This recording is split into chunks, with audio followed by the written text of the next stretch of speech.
इस वीडियो में भक्ति योग का ध्येय आत्मानुभूति, गुरु की आवश्यकता, गुरु और शिष्य के लक्षण। भक्ति योग का ध्येय प्रत्यक्षानुभूति। भक्त के लिए इन सब शुष्क विषयों की जानकारी बस इसलिए आवश्यक है कि वो अपनी इच्छा शक्ति को दृढ़ बना सके। इससे अधिक उसकी और कोई उपयोगिता नहीं। कारण वो एक ऐसे पथ पर चला है जो शीघ्र ही उसे युक्ति के धुंधले और अशांतिमय राज्य की सीमा से बाहर निकाल प्रत्यक्ष अनुभूति के राज्य में ले जाएगा। ईश्वर की कृपा से वो शीघ्र ही एक ऐसी अवस्था में पहुंच जाता है जहां पांडित्य गर्वियों की प्रिय अक्षम युक्ति बहुत पीछे छूट जाती है।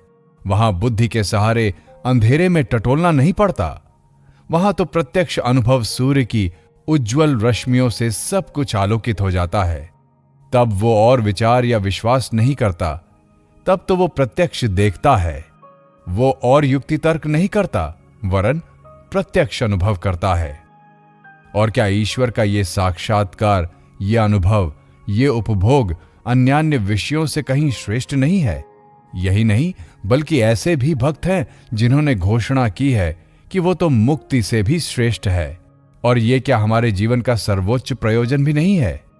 संसार में ऐसे बहुत से लोग हैं जिनकी ये पक्की धारणा है कि केवल वही चीज उपयोगी है जिससे मनुष्य को पाश्विक सुख प्राप्त होते हैं।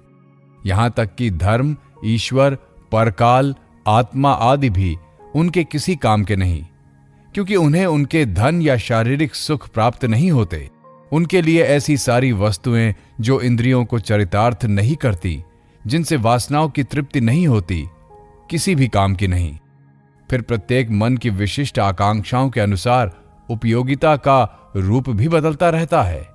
जिस व्यक्ति को जिस वस्तु की आवश्यकता होती है, उसे वही सबसे उपयोगी जान पड़ती है। अतः उन लोगों के लिए जो खाने पीने, वंश वृद्धि करने और फिर मर जाने के सिवा और कुछ नहीं जानते, इंद्रिय सुख ही एकमात्र लाभ करने योग्य वस्तु है। ऐसे लोगों के हृदय में उच्चतर विषय के लिए थोड़ी सी भी स्पृहा जगने के लिए अनेक जन्म लग जाएंगे। पर जिनके लिए आत्मोन्नति के साधन ऐहिक जीवन के क्षणिक सुख भोगों से अधिक महत्वपूर्ण हैं, जिनकी दृष्टि में इंद्रियों की तुष्टि केवल एक नासमझ बच्चे के खिलवाड़ के समान है, उनके लिए भगवान और भगवत प्रेम ही मानव जीवन का सर्वोच्च एवं एकमात्र प्रयोजन है। ईश्वर की कृपा है कि आज भी ये घोर भोग लिप्सापूर्ण संसार ऐसे महात्माओं से बिल्कुल शून्य नहीं हो गया है। पूर्व में कहा जा चुका है कि भक्ति दो प्रकार की होती है, गौणी और परा। गौणी का अर्थ है साधन भक्ति, अर्थात जिसमें हम भक्ति को एक साधन के रूप में लेते हैं, और परा इसी की परिपक्व अवस्था है। क्रमशः हम समझ सकेंगे कि इस भक्ति मार्ग में अग्रसर होने के लिए साधनावस्था में कुछ बाह्य सहायता लिए बिना काम नहीं बनता। वास्तव में सभी धर्मों के पौराणिक और रूपक भाग अपने आप ही उपस्थित होते हैं तथा उन्नतिकामी आत्मा की प्रारंभिक अवस्था में उसे ईश्वर की ओर बढ़ने में सहायता देते हैं।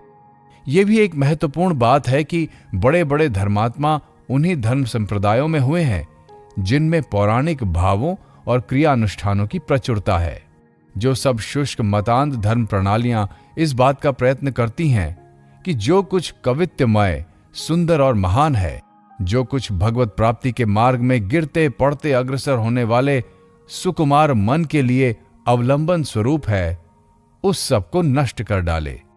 जो धर्म प्रणालियों, धर्म प्रासाद के आधार स्वरूप स्तंभों को ही ढहा देने का प्रयत्न करती हैं।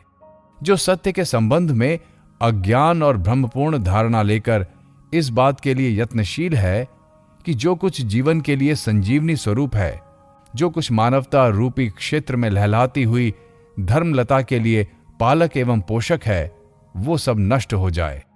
उन धर्म प्रणालियों को ये शीघ्र अनुभव हो जाता है कि उनमें जो कुछ रह गया है वो है केवल एक खोखलापन, अनंत शब्द राशि और कोरे तर्क वितर्कों का एक स्तूप मात्र, जिसमें शायद एक प्रकार की सामाजिक सफाई या तथाकथित सुधार की थोड़ी सी गंध भर बची रही है।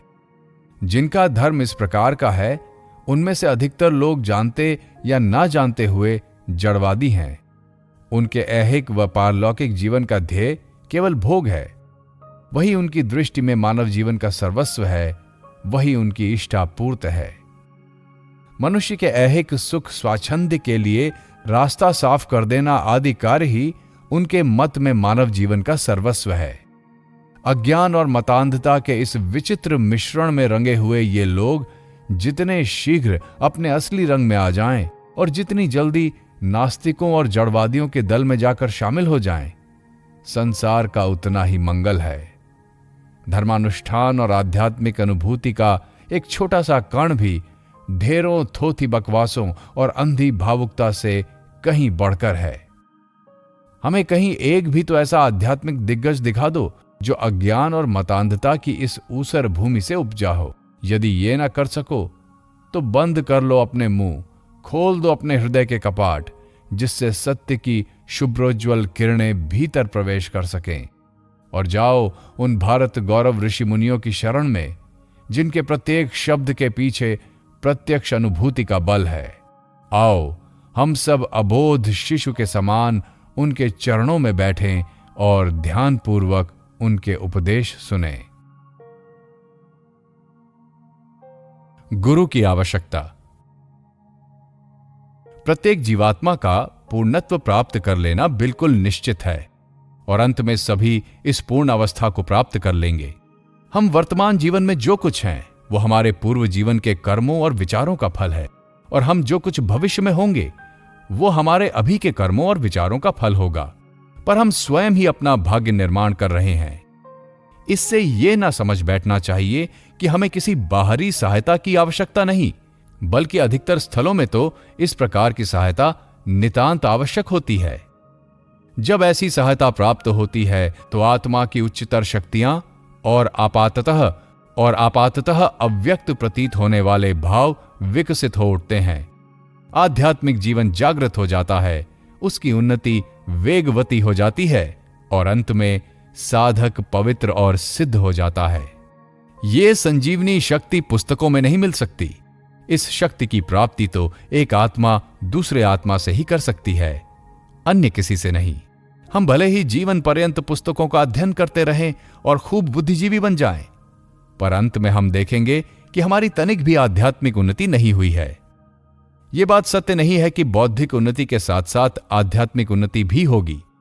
पुस्तकों का अध्ययन करते समय हमें कभी कभी यह भ्रम हो जाता है कि इससे हमें आध्यात्मिक मार्ग में सहायता मिल रही है, पर यदि हम ऐसे अध्ययन से अपने में होने वाले फल का विश्लेषण करें तो हम देखेंगे कि उससे अधिक हमारी बुद्धि को ही कुछ लाभ होता है, हमारी अंतरात्मा को कोई लाभ नहीं होता। पुस्तकों का अध्ययन हमारे आध्यात्मिक विकास के लिए पर्याप्त नहीं है। यही कारण है कि यद्यपि हम में से लगभग सभी आध्यात्मिक विषयों पर बड़ी पांडित्यपूर्ण बातें कर सकते हैं, पर जब उन बातों को कार्य रूप में परिणत करने का, यथार्थ आध्यात्मिक जीवन बिताने का अवसर आता है तो हम अपने को सर्वथा अयोग्य पाते हैं। जीवनात्मा की शक्ति को जागृत करने के लिए किसी दूसरी आत्मा से ही शक्ति का संचार होना चाहिए। जिस व्यक्ति की आत्मा से दूसरी आत्मा में शक्ति का संचार होता है वो गुरु कहलाता है, और जिसकी आत्मा में यह शक्ति संचारित होती है उसे शिष्य कहते हैं। किसी भी आत्मा में इस प्रकार शक्ति संचार करने के लिए पहले तो जिस आत्मा से यह संचार होता हो उसमें स्वयं इस संचार की शक्ति विद्यमान रहे, और दूसरे जिस आत्मा में यह शक्ति संचारित की जाए वो इसे ग्रहण करने योग्य हो। बीज भी उम्दा एवं सजीव रहे एवं जमीन भी अच्छी जोती हुई हो, और जब ये दोनों बातें मिल जाती हैं तो वहां प्रकृत धर्म का अपूर्व विकास होता है। यथार्थ धर्म गुरु में अपूर्व योग्यता होनी चाहिए और उसके शिष्य को भी कुशल होना चाहिए। जब दोनों ही अद्भुत और असाधारण होते हैं तभी अद्भुत आध्यात्मिक जागृति होती है, अन्यथा नहीं। ऐसे ही पुरुष वास्तविक रूप में सच्चे गुरु होते हैं, और ऐसे ही व्यक्ति आदर्श शिष्य या आदर्श साधक कहे जाते हैं। अन्य सब लोगों के लिए तो आध्यात्मिकता बस एक खिलवाड़ है। उनमें बस थोड़ा सा एक कौतूहल भर उत्पन्न हो गया है, बस थोड़ी सी बौद्धिक स्पृहा भर जाग गई है, पर वे अभी भी धर्म क्षितिज की बाहरी सीमा पर ही खड़े हैं। इसमें संदेह नहीं कि इसका भी कुछ अवश्य महत्व है, क्योंकि हो सकता है कुछ समय बाद यही भाव सच्ची धर्म पिपासा में परिवर्तित हो जाए। और यह भी प्रकृति का एक बड़ा अद्भुत नियम है कि ज्यों ही भूमि तैयार हो जाती है त्यों ही बीज को आना ही चाहिए, और वो आता भी है। ज्यों ही आत्मा की धर्म पिपासा प्रबल होती है त्यों ही धर्म शक्ति संचारक पुरुष को उस आत्मा की सहायता के लिए आना ही चाहिए, और वे आते भी हैं। जब ग्रहिता की आत्मा में धर्म प्रकाश की आकर्षण शक्ति पूर्ण और प्रबल हो जाती है तो इस आकर्षण से आकृष्ट प्रकाशदायिनी शक्ति स्वयं ही आ जाती है। परंतु इस मार्ग में कुछ खतरे भी हैं। उदाहरण के लिए इस बात का डर है कि गृहीता आत्मा क्षणिक भावुकता को कहीं वास्तविक धर्म पिपासा न समझ बैठे। हम अपने जीवन में ही इसका परीक्षण कर सकते हैं। हमारे जीवन काल में कई बार ऐसा होता है कि हमारे एक अत्यंत प्रिय व्यक्ति की मृत्यु हो जाती है और उससे हमें बड़ा सदमा पहुंचता है। तब हमें ऐसा प्रतीत होता है कि हम जिसे पकड़ने जाते हैं वही हमारे हाथों से निकला जा रहा है, मानो पैरों तले जमीन खिसक रही है। हमारी आंखों में अंधेरा छा जाता है। हमें किसी दृढ़तर और उच्चतर आश्रय की आवश्यकता अनुभव होती है और हम सोचने लगते हैं कि अब हमें अवश्य धार्मिक हो जाना चाहिए। कुछ दिनों बाद वो भाव तरंग नष्ट हो जाती है और हम जहां थे वहीं के वहीं रह जाते हैं। हम में से सभी बहुधा ऐसी भाव तरंगों को वास्तविक धर्म पिपासा समझ बैठते हैं, और जब तक हम उस क्षणिक आवेशों के धोखे में रहेंगे तब तक धर्म के लिए सच्ची और स्थायी व्याकुलता नहीं आएगी। तब तक हमें ऐसा पुरुष नहीं मिलेगा जो हम में धर्म संचार कर सके। अतएव जब कभी हम में यह भावना उदित हो कि अरे, मैंने सत्य की प्राप्ति के लिए इतना प्रयत्न किया फिर भी कुछ ना हुआ, मेरे सारे प्रयत्न व्यर्थ ही हुए, तो उस समय ऐसी शिकायत करने के बदले हमारा पहला कर्तव्य यह होगा कि हम अपने आप से ही पूछें, अपने हृदय को टटोलें और देखें कि हमारी वो स्पृहा यथार्थ है अथवा नहीं। ऐसा करने पर पता चलेगा कि अधिकतर स्थलों पर हम सत्य को ग्रहण करने के उपयुक्त नहीं थे। हम में धर्म के लिए सच्ची पिपासा नहीं थी। फिर शक्ति संचारक गुरु के संबंध में तो और भी बड़े बड़े खतरों की संभावना है। बहुत से लोग ऐसे होते हैं जो स्वयं होते तो बड़े अज्ञानी हैं, परंतु फिर भी अहंकारवश अपने को सर्वज्ञ समझते हैं। इतना ही नहीं बल्कि दूसरों को भी अपने कंधों पर ले जाने को तैयार रहते हैं। इस प्रकार अंधा अंधे का अगुवा बन दोनों ही गड्ढे में गिर पड़ते हैं। अज्ञान से घिरे हुए अत्यंत निर्बुद्ध होने पर भी अपने को महापंडित समझने वाले मूढ़ व्यक्ति अंधे के नेतृत्व में चलने वाले अंधों के समान चारों ओर ठोकरें खाते हुए भटकते फिरते हैं। ये संसार तो ऐसे ही लोगों से भरा पड़ा है। हर एक आदमी गुरु होना चाहता है। एक भिखारी भी चाहता है कि वो लाखों का दान कर डाले। जैसे हास्यास्पद ये भिखारी हैं, वैसे ही ये गुरु भी कम हास्यास्पद नहीं है। गुरु और शिष्य के लक्षण। अब देखें कि गुरु की पहचान क्या है। सूर्य को प्रकाश में लाने के लिए मशाल की आवश्यकता नहीं होती। उसे देखने के लिए हमें दिया नहीं जलाना पड़ता। जब सूर्योदय होता है तो हम अपने आप जान जाते हैं कि सूरज उग गया। इसी प्रकार जब हमारी सहायता के लिए गुरु का आगमन होता है तो आत्मा अपने आप जान लेती है कि उस पर अब सत्य सूर्य की किरणें पड़ने लगी हैं। सत्य स्वयं ही प्रमाण है। उसे प्रमाणित करने के लिए किसी दूसरे साक्षी की आवश्यकता नहीं। वो स्वप्रकाश है। वो हमारी प्रकृति के अंतःस्थल तक प्रवेश कर जाता है और उसके समक्ष सारी दुनिया उठ खड़ी होती है और कहती है, यही सत्य है। जिन आचार्यों के हृदय में सत्य और ज्ञान सूर्य के समान दैदीप्यमान होते हैं, वे संसार में सर्वोच्च महापुरुष हैं और अधिकांश मानव जाति द्वारा उनकी उपासना ईश्वर के समान ही होती है। परंतु उनकी अपेक्षा अल्प ज्ञान वाले व्यक्तियों से भी हम आध्यात्मिक सहायता ले सकते हैं, पर हम में वो अंतर्दृष्टि नहीं है जिससे हम गुरु के संबंध में यथार्थ विचार कर सकें। अतएव गुरु और शिष्य दोनों के संबंध में कुछ परख और शर्तें आवश्यक हैं। शिष्य के लिए यह आवश्यक है कि उसमें पवित्रता, सच्ची ज्ञान पिपासा और अध्यवसाय हो। अपवित्र आत्मा कभी यथार्थ धार्मिक नहीं हो सकती। धार्मिक होने के लिए तन, मन और वचन की शुद्धता नितांत आवश्यक है। रही ज्ञान पिपासा की बात, तो इस संबंध में ये एक सनातन सत्य है कि जाकर जा पर सत्य सनेहु, सोते ही मिलहि न कछु संदेहु। यानी हम जो चाहते हैं वही पाते हैं। जिस वस्तु की हम अंतःकरण से चाह नहीं करते वो हमें प्राप्त नहीं होती। धर्म के लिए सच्ची व्याकुलता होना बड़ी कठिन बात है। वो उतना सरल नहीं जितना कि हम बहुधा अनुमान करते हैं। धर्म संबंधी बात सुनना, धार्मिक पुस्तकें पढ़ना, केवल इतने से ही ये ना सोच लेना चाहिए कि हृदय में सच्ची पिपासा है। उसके लिए तो हमें अपनी पाश्विक प्रकृति के साथ निरंतर जूझते रहना होगा, सतत युद्ध करना होगा और उसे अपने वश में लाने के लिए अविराम प्रयत्न करना होगा। कब तक? जब तक हमारे हृदय में धर्म के लिए सच्ची व्याकुलता उत्पन्न न हो जाए, जब तक विजयश्री हमारे हाथ न लग जाए। ये कोई 2 या 1 दिन की बात तो है नहीं, कुछ वर्ष और कुछ जन्म की भी बात नहीं। इसके लिए संभव है हमें सैकड़ों जन्म तक इसी प्रकार संग्राम करना पड़े। हो सकता है किसी को सिद्धि थोड़े समय में ही प्राप्त हो जाए, पर यदि उसके लिए अनंत काल तक की भी बाट जोहनी पड़े तो भी हमें तैयार रहना चाहिए।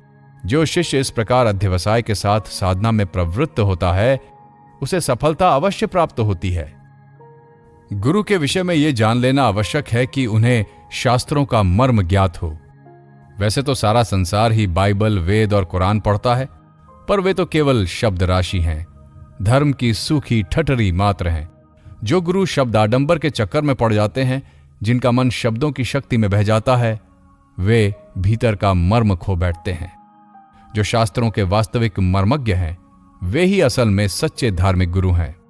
शास्त्रों का शब्द जाल एक सघन वृक्ष के समान है, जिसमें मनुष्य का मन भटक जाता है और रास्ता ढूंढे नहीं मिलता। शब्द जाल तो चित्त को भटकाने वाला एक महावन है। विचित्र ढंग की शब्द रचना, सुंदर भाषा में बोलने के विभिन्न प्रकार और शास्त्र मर्म की नाना प्रकार से व्याख्या करना, ये सब तो पंडितों के भोग के लिए ही है। इनसे अंतर्दृष्टि का विकास नहीं होता। जो लोग इन उपायों से दूसरों को धर्म की शिक्षा देते हैं, वे केवल अपना पांडित्य प्रदर्शित करना चाहते हैं। उनकी यही इच्छा रहती है कि संसार उन्हें बहुत बड़ा विद्वान मानकर उनका सम्मान करे। संसार के प्रधान आचार्यों में से कोई भी शास्त्रों की इस प्रकार नानाविध व्याख्या करने के झमेले में नहीं पड़ता। उन्होंने श्लोकों के अर्थ में खींचातानी नहीं की, वे शब्दार्थ और धात्व अर्थ के फेर में नहीं पड़े, फिर भी उन्होंने संसार को बड़ी सुंदर शिक्षा दी। इसके विपरीत उन लोगों ने, जिनके पास सिखाने के लिए कुछ भी नहीं, कभी एकाध शब्द को ही पकड़ लिया और उस पर 3 भागों की एक मोटी पुस्तक लिख डाली, जिसमें उस शब्द की उत्पत्ति कैसे हुई, किसने उस शब्द का सबसे पहले प्रयोग किया, वो क्या खाता था, वो कितनी देर सोता था, आदि आदि इसी प्रकार की सब अनर्थक बातें भरी हैं। भगवान श्री रामकृष्ण एक कहानी कहा करते थे। एक बार 2 आदमी किसी बगीचे में घूमने गए। उनमें से एक, जिसकी विषय बुद्धि जरा तेज थी, बगीचे में घुसते ही हिसाब लगाने लगा। यहां कितने पेड़ के आम हैं, किस पेड़ में कितने आम हैं, एक एक डाली में कितनी पत्तियां हैं, बगीचे की कीमत कितनी हो सकती है, आदि आदि। पर दूसरा आदमी बगीचे के मालिक से भेंट करके एक पेड़ के नीचे बैठ गया और मजे से एक एक आम गिराकर खाने लगा। अब बताओ, इन दोनों में कौन ज्यादा बुद्धिमान है?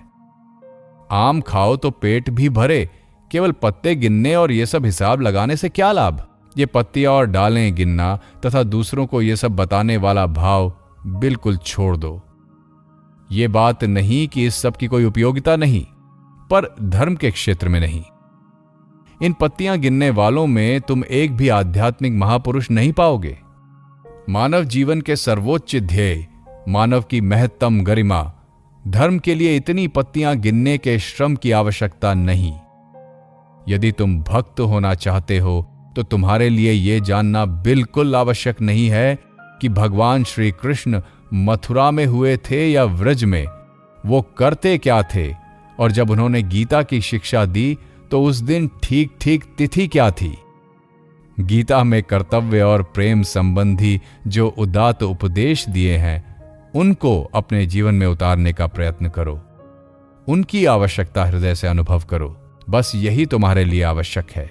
उसके तथा उसके प्रणेता के संबंध में अन्य सब विचार तो केवल विद्वान के आमोद के लिए हैं। वे जो चाहते हैं करें। हम तो उनके पांडित्यपूर्ण विवाद पर केवल शांति शांति कहेंगे और बस आम खाएंगे। अब गुरु के लिए दूसरी आवश्यक बात है निष्पापता। बहुत बार प्रश्न पूछा जाता है, हम गुरु के चरित्र और व्यक्तित्व की ओर ध्यान ही क्यों दें? हमें तो यही देखना चाहिए कि वो क्या कहते हैं और बस उसे ग्रहण कर लेना चाहिए। पर यह बात ठीक नहीं। यदि कोई मनुष्य मुझे गति विज्ञान, रसायन शास्त्र अथवा अन्य कोई भौतिक विज्ञान सिखाना चाहे तो उसका चरित्र कैसा भी हो सकता है, क्योंकि इन विषयों के लिए केवल तेज बुद्धि की ही आवश्यकता है। परंतु आध्यात्म विज्ञान के आचार्य यदि अशुद्ध चित्त रहें तो उनमें लेश मात्र भी धर्म का प्रकाश नहीं रह सकता। एक अशुद्ध चित्त व्यक्ति हमें क्या धर्म सिखाएगा? अपने लिए आध्यात्मिक सत्य की उपलब्धि करने और दूसरों में उसका संचार करने का एकमात्र उपाय है हृदय और मन की पवित्रता। जब तक चित्त शुद्धि नहीं होती तब तक भगवत दर्शन अथवा उस अतीन्द्रिय सत्ता का आभास तक नहीं मिलता। अतएव गुरु के संबंध में हमें पहले यह जान लेना होगा कि उनका चरित्र कैसा है और फिर देखना होगा कि वो कहते क्या हैं। उन्हें पूर्ण रूप से शुद्ध चित्त होना चाहिए, तभी उनके शब्दों का मूल्य होगा, क्योंकि केवल तभी वे सच्चे संचारक हो सकते हैं। यदि स्वयं उनमें आध्यात्मिक शक्ति ना हो तो वे संचार ही क्या करेंगे? उनके मन में आध्यात्मिकता का इतना प्रबल स्पंदन होना चाहिए जिससे वे सहज रूप से शिष्य के मन में संचरित हो जाए। वास्तव में गुरु का काम यह है कि वे शिष्य में आध्यात्मिक शक्ति का संचार कर दें, न कि शिष्य की बुद्धि वृत्ति अथवा अन्य किसी शक्ति को उत्तेजित मात्र करें। यह स्पष्ट अनुभव किया जा सकता है कि गुरु से शिष्य में सचमुच एक शक्ति आ रही है। अतः गुरु का शुद्ध चित्त होना परम आवश्यक है। गुरु के लिए तीसरी आवश्यक बात है उद्देश्य। गुरु को धन, नाम या यश संबंधी स्वार्थ सिद्धि के लिए धर्म शिक्षा नहीं देनी चाहिए। उनके कार्य तो सारी मानव जाति के प्रति विशुद्ध प्रेम से ही प्रेरित हों। आध्यात्मिक शक्ति का संचार केवल शुद्ध प्रेम के माध्यम से ही हो सकता है। किसी प्रकार का स्वार्थपूर्ण भाव, जैसे कि लाभ अथवा यश की इच्छा, तुरंत ही इस प्रेम रूपी माध्यम को नष्ट कर देगा। भगवान प्रेम स्वरूप है और जिन्होंने इस तत्व को प्राप्त कर लिया है वे ही मनुष्य को शुद्ध होने और ईश्वर को जानने की शिक्षा दे सकते हैं। जब ये देख लो कि तुम्हारे गुरु में ये सब लक्षण विद्यमान है तो फिर तुम्हें कोई आशंका नहीं, अन्यथा उनसे शिक्षा ग्रहण करना ठीक नहीं, क्योंकि तब साधु भाव संचरित होने के बदले असाधु भाव के संचरित हो जाने का भय अधिक बना रहता है। अतः इस प्रकार के खतरे से हमें सब प्रकार से बचना चाहिए। केवल वही जो शास्त्रज्ञ, निष्पाप, काम गंधहीन और श्रेष्ठ ब्रह्मविद है वही सच्चा गुरु है। जो कुछ बताया गया उससे यह सहज ही मालूम हो जाएगा कि धर्म में अनुराग लाने के लिए, धर्म की बातें समझने के लिए और उन्हें अपने जीवन में उतारने के लिए उपयोगी शिक्षा हम यहां वहां किसी भी ऐरे गहरे के पास प्राप्त नहीं कर सकते। पर्वत उपदेश देते हैं, कल कल बहने वाले झरने विद्या बिखेरते जाते हैं और सर्वत्र शुभ ही शुभ है। ये सब बातें कवित्व की दृष्टि से भले ही बड़ी सुंदर हों, पर जब तक स्वयं मनुष्य में सत्य का बीज अपरिस्फुट भाव से नहीं है तब तक दुनिया की कोई भी चीज उसे सत्य का एक कण तक नहीं दे सकती। पर्वत और झरने किसे उपदेश देते हैं? उसी मानवात्मा को जिसके पवित्र हृदय मंदिर का कमल खिल चुका है और उसे इस प्रकार सुंदर रूप से विकसित करने वाला ज्ञान प्रकाश सद्गुरु से ही आता है। जब हृदय कमल इस प्रकार खिल जाता है तब वो पर्वत, झरने, नक्षत्र, सूर्य, चंद्र अथवा इस ब्रह्ममय विश्व में जो कुछ है सभी से शिक्षा ग्रहण कर सकता है। परंतु जिसका हृदय कमल अभी तक नहीं खिला है वो तो इन सब में पर्वत आदि के सिवा और कुछ न देख पाएगा। एक नेत्रहीन यदि अजायब घर में जाए तो उससे क्या होगा? पहले उसे आंखें दो, तब कहीं वो समझ सकेगा कि वहां की भिन्न भिन्न वस्तुओं से क्या शिक्षा मिल सकती है? धर्म पिपासु की आंखें तो गुरु ही खोलने वाले होते हैं। अतः गुरु के साथ हमारा संबंध ठीक वैसा ही है जैसे पूर्वज के साथ उसके वंशज का। गुरु के प्रति विश्वास, नम्रता, विनय और श्रद्धा के बिना हम में धर्म भाव पनप ही नहीं सकता। और ये एक महत्वपूर्ण बात है कि जिन देशों में गुरु और शिष्य में इस प्रकार का संबंध विद्यमान है, केवल वहीं असाधारण आध्यात्मिक पुरुष उत्पन्न हुए हैं। और जिन देशों में इस प्रकार के गुरु शिष्य संबंध की उपेक्षा हुई है, वहां धर्म गुरु एकमात्र वक्ता रह गया है। गुरु को मतलब रहता है अपनी दक्षिणा से और शिष्य को मतलब रहता है गुरु के शब्दों से, जिन्हें वो अपने मस्तिष्क में ठूंस लेना चाहता है। इतना भर हो गया है कि फिर बस दोनों अपना अपना रास्ता नापते हैं। वहां आध्यात्मिकता बिल्कुल नहीं के बराबर ही रहती है। न कोई शक्ति संचार करने वाला होता है और न कोई उसका ग्रहण करने वाला। ऐसे लोगों के लिए धर्म एक व्यवसाय हो जाता है। वे सोचते हैं कि वे उसे खरीद सकते हैं। काश ईश्वर करते धर्म इतना सुलभ हो जाता, पर दुर्भाग्य, ऐसा तो हो नहीं सकता। धर्म ही सर्वोच्च ज्ञान है, वही सर्वोच्च विद्या है। वो पैसों से नहीं मिल सकता और ना ही पुस्तकों से। तुम भले ही संसार का कोना कोना छान डालो, हिमालय, आल्प्स और कॉकेशस के शिखर पर चढ़ जाओ, अथाह समुद्र का तल भी नाप डालो, तिब्बत और गोभी मरुभूमि की धूल छान डालो, पर जब तक तुम्हारा हृदय धर्म को ग्रहण करने के लिए तैयार नहीं हो जाता और जब तक गुरु का आगमन नहीं होता, तब तक तुम धर्म को कहीं न पाओगे। जब ये विधाता निर्दिष्ट गुरु प्राप्त हो जाएं, तो उनके निकट बालकवत विश्वास और सरलता के साथ अपना हृदय खोल दो और साक्षात ईश्वर ज्ञान से उनकी सेवा करो। जो लोग इस प्रकार प्रेम और श्रद्धा संपन्न होकर सत्य की खोज करते हैं, उनके निकट सत्य स्वरूप भगवान, सत्य, शिव और सौंदर्य के अलौकिक तत्वों को प्रकट कर देते हैं।